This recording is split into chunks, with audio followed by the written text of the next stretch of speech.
Hi, I'm Rev Myron. I am a minister through Pathways of Light, and I've been a Course in Miracles student for 40 years. And what we're doing this year is looking at our lessons. I'm asking Jesus to clarify for me the lesson, tell me whatever he wants me to know this time around, and then I write whatever comes into my mind. And that's what I want to share with you today. So let's get started. The lesson that we're looking at is lesson 16. I have no neutral thoughts. The idea for today is a beginning step in dispelling the belief that your thoughts have no effect.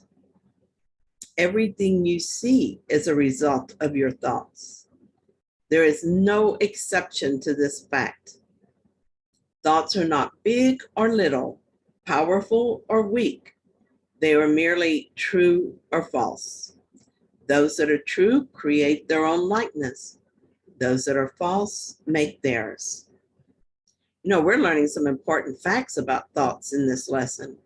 I'm glad this is so, since everything we see is an outpicturing of our thoughts. We need to understand thoughts and how they work. So let's review what we've learned thus far about thoughts. We've already been told that there is a difference between our normal thoughts, which are not real, and the thoughts we think with God. Our typical thoughts, the thoughts we think are meaningless. We are preoccupied with past thoughts, and this is a reason we don't understand anything. And our meaningless thoughts are showing us a meaningless world, which upsets and scares us. This is so in spite of the fact that God did not create a meaningless world. We definitely need to do something about our thoughts. And thoughts make the images that are the world we see with our eyes. And now we're told that in spite of the fact that our thoughts are meaningless, they are not neutral. It makes sense, though, that they are not neutral when we remember that they make up our world, whether they are true or not. The strong implication here is that we need to watch our thoughts and change those that give us effects we do not prefer. So paragraph 2 says, there is no more self-contradictory concept than that of idle thoughts. What gives rise to the perception of a whole world can hardly be called idle. Every thought you have contributes to truth or to illusions.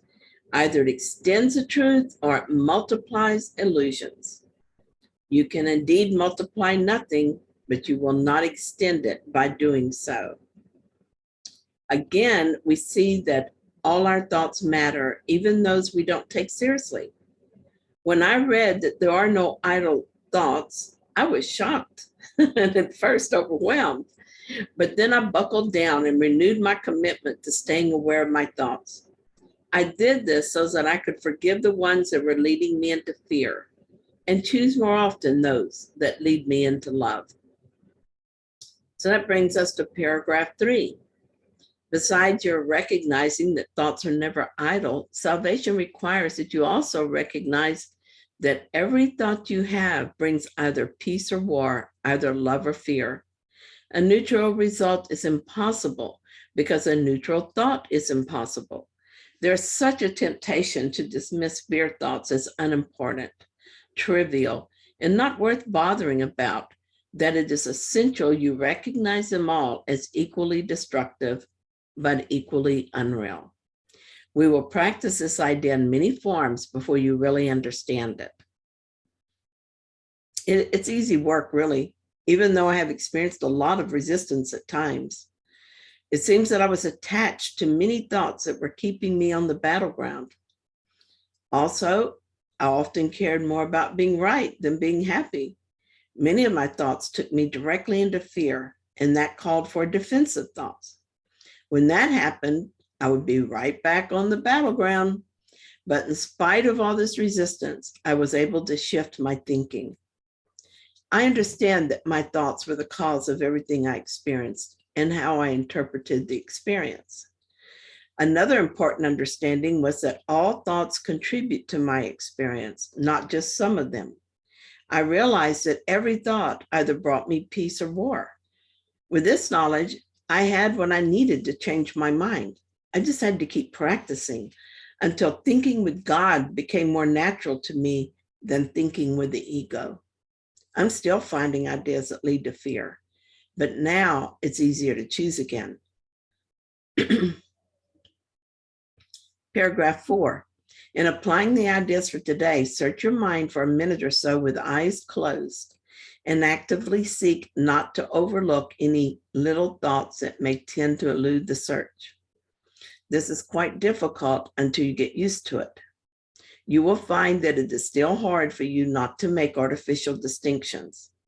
Every thought that occurs to you, regardless of the qualities that you assign to it, is a suitable subject for applying today's idea.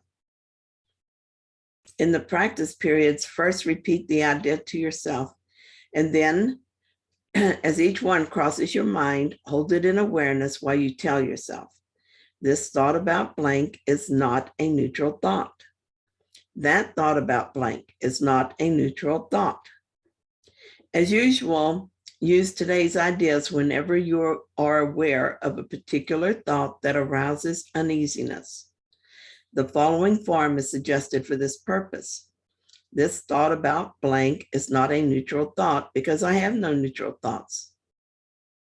Paragraph 6, 4 or 5 practice periods are recommended if you find them relatively effortless. If strain is experienced, 3 will be enough. The length of the exercise period should also be reduced if there is discomfort. I have to laugh when I think of my earlier attempts at this lesson.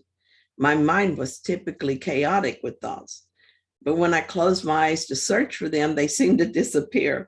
It was very frustrating, especially since in those early days, I was overly concerned with the form of the practice. I was afraid of getting it wrong.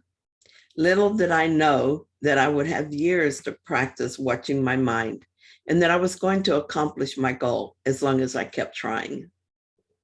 Now, watching my mind is such a strong habit that I don't even think about it. It's also easier because typically it's not as chaotic as it used to be. It's quieter now and a happier, more peaceful place as a result of doing these lessons. And it's not because I did them perfectly, because I never did accomplish perfection. It doesn't seem to matter. The idea to awaken from this, the desire to awaken from this dream of separation assures us that we will, as that desire becomes our single goal. So thank you for watching my video and doing this lesson with me. If you found it helpful, then please like it and subscribe. And I'll see you tomorrow with another lesson.